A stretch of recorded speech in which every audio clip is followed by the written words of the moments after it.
The idea of robots taking human jobs might bring to mind a scene like this.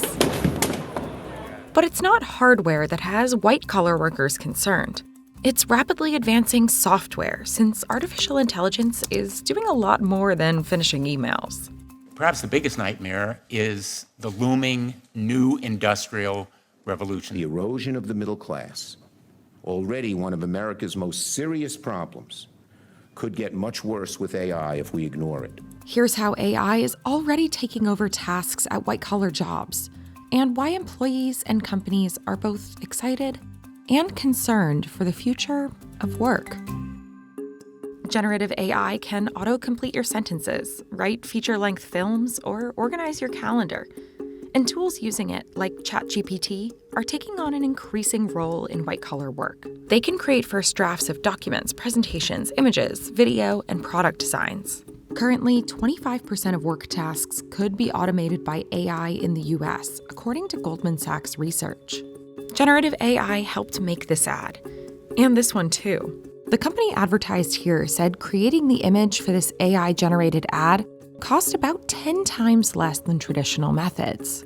This works much in the same way as other kinds of AI, which are using statistical methods on large amounts of data, processing that through computational power, and then generating out a computer vision system that says, this image looks a lot like these other cats that I've been trained on.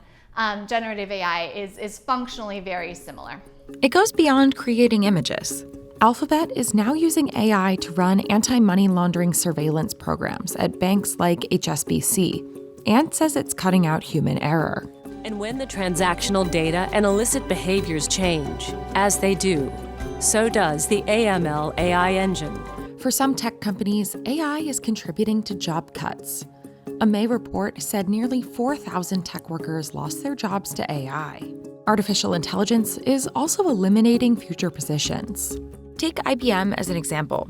Its CEO said the company could replace workers with AI. I do believe that AI is going to replace a lot of what I'm calling white-collar clerical jobs. So the ones that are much more repetitive, the ones where people do the same task again and again and again, I think a good 30% of those roles could go away over 5 years. Companies are making evaluations about future hiring on the basis of what they project AI to be capable of doing.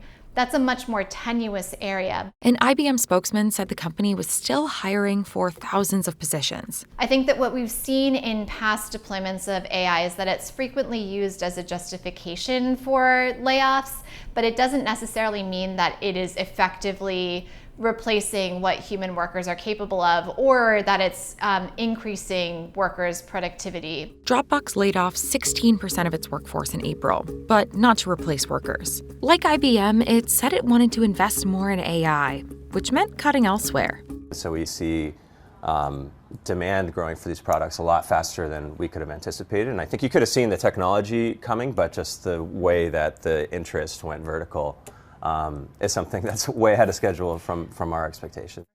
At OpenAI, execs say there may be more work. I think that the kind of sum total of what is going to be needed to make use of the technology as a maximally productive technology and kind of inflect that productivity curve up in the world will actually require more man hours on top than you think. But across industries, workers and executives are cautiously looking ahead.